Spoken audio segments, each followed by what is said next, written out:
নেত্রকোনা ৪ আসনে বিএনপি মনোনীত প্রার্থী ও সাবেক স্বরাষ্ট্র প্রতিমন্ত্রী লুৎফুজ্জামান বাবর বিজয়ী হয়েছেন।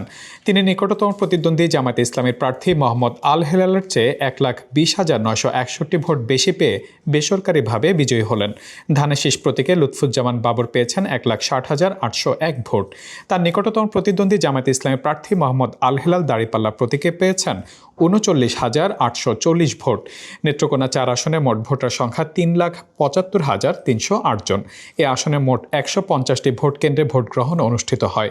এ আসনে ১৪৯টি কেন্দ্রে মোট ভোটার ৩,৭৫,৩০৮ জন।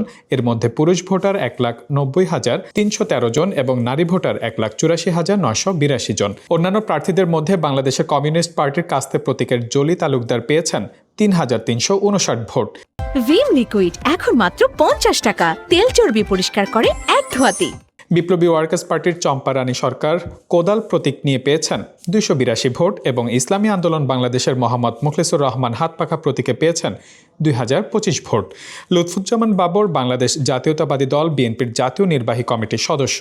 তিনি ২০০১ সাল থেকে ২০০৬ সাল পর্যন্ত খালেদা জিয়ার মন্ত্রিসভায় নেত্রকোনা ৪ আসনে সংসদ সদস্য ও স্বরাষ্ট্র প্রতিমন্ত্রী ছিলেন।